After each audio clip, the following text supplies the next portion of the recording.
on to video number 2. So first of all, I would just like to talk to you about some overnight oats I tried recently.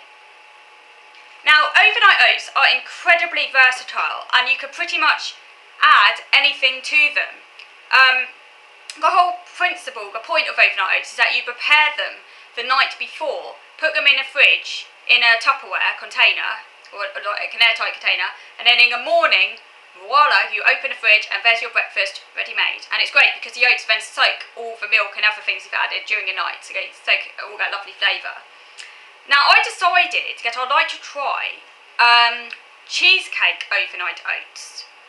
I thought, wouldn't it be quite fun and interesting to take a decadent dessert like cheesecake and to make it in overnight oat form, so that you actually transform a dessert that perhaps isn't the healthiest into something that's actually pretty healthy. So, what I did, and if you were to Google cheesecake overnight oats, you could see that other people have attempted this as well, because afterwards I was interested to see if others had tried it. But the way I put it together was completely of my own making.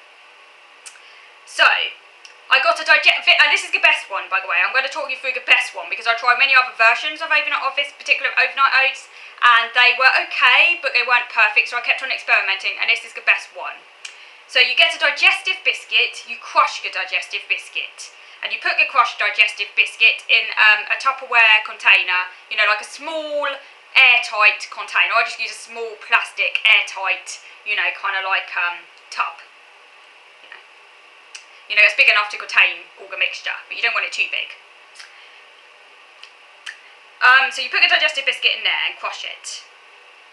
You then get 100 grams. It doesn't have to be exactly 100 grams. I think I actually added about 75 grams because I buy these small little tubs of yogurt, which contain 150 grams in them. So I used half of that and then I use the other half the next day.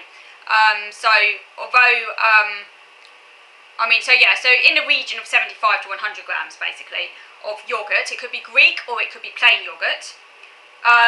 120 mils of milk and 40 grams, that's just short of 2 ounces, of oats.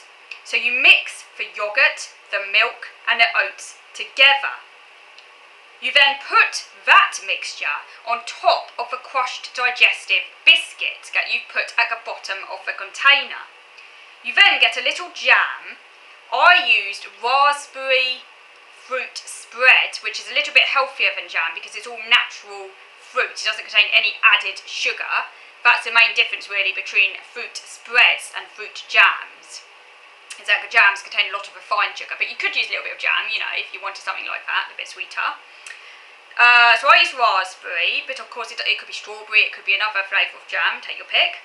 You put a little bit of jam, you don't need that much, and I just rippled it through the top of the yogurt mixture. So you can still see the jam clearly on the top, but I just kind of ever so slightly mixed it into the top. And then I got a strawberry, chopped it small, maybe just, you know, a couple of strawberries, chopped them small.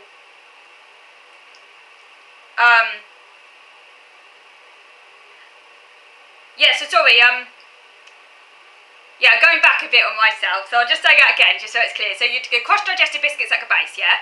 You then mix together the yogurt, the milk, the oats. And also, and I forgot to mention this, you also mix through into that mixture some chopped strawberry, chopped small. So that's all mixed through the mixture. And then you put the jam on top of that. And if you like, you can mix the jam in as well, but it's up to you. And then I put some whole strawberries on top. So there you have it, cheesecake overnight oats. Put that in the fridge, because you prepare this the night before. In the morning, you take it out and there you have it. And it's really very nice. Okay. The next thing I'd like to talk you through is these muffins I tried recently. Cherry and almond muffins. So this is a Waitrose recipe card. I collect these cards. I pick them up in Waitrose and I've got a big folder and I put all the cards in that folder. So I've got them there for future reference. Other supermarkets might do this as well. So it's worth looking in your supermarket to see if they do something similar. So these are cherry and almond muffins. The ingredients were 300 grams of plain flour. Now I used wholemeal flour. You could make them with white flour, but I wanted to make them healthy, and because I had wholemeal flour, that's what I used, and it did actually work really very well with wholemeal flour. So that's 300 grams, and it's plain flour. 2 teaspoons of baking powder, half a teaspoon of fine salt. I did not use salt because I personally don't think it needs salt, but if you do like salt or you're a person who needs that taste, it's half a teaspoon, but you don't have to add it. I didn't add it and it worked just fine. 150 grams of golden granulated sugar plus 1 tablespoon for topping.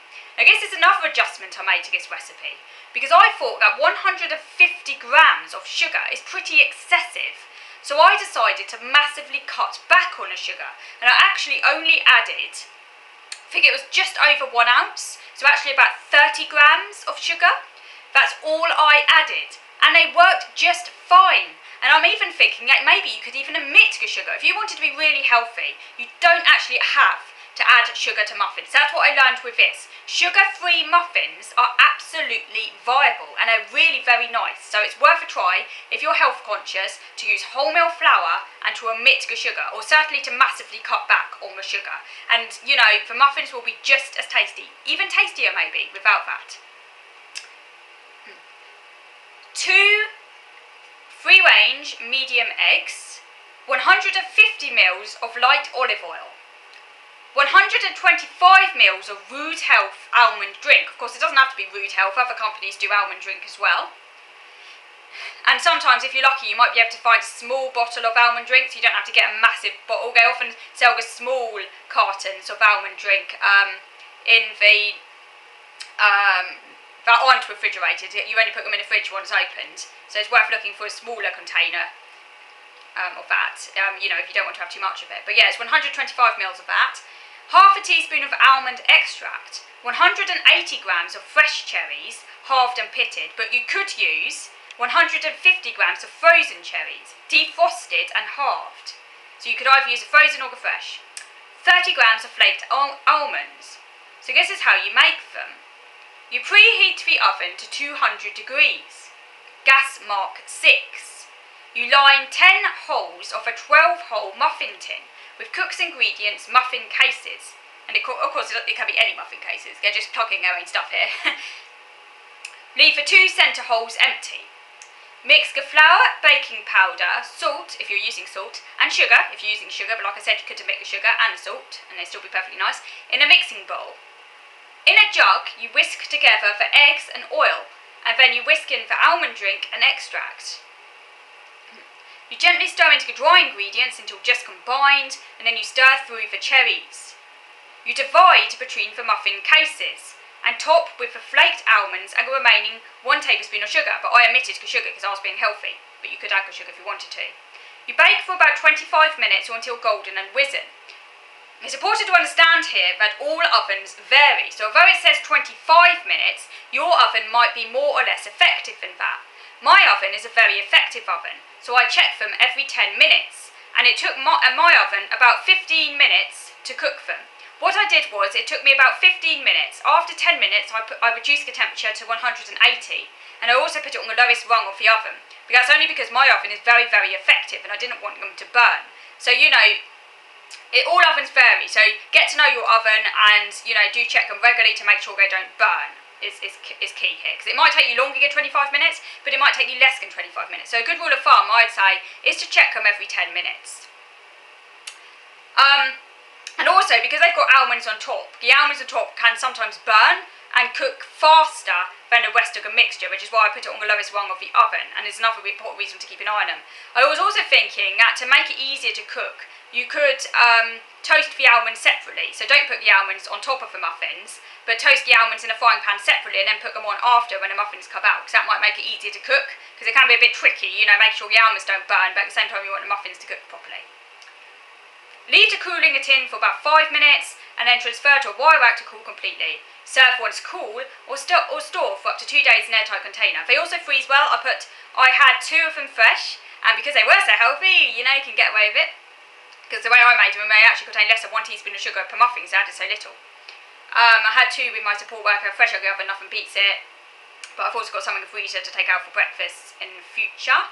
I was also thinking, if I were to do these muffins again, I might use half fruit juice and half almond drink and absolutely no sugar, so the fruit juice would provide the sweetness naturally. So I'd use about like I don't know, my maths is crap. But yeah, I basically I can't do some in my head now, but I basically use half fruit juice to half almond drink.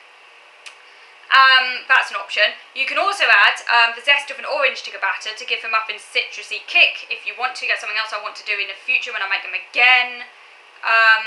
So yeah, so really very nice.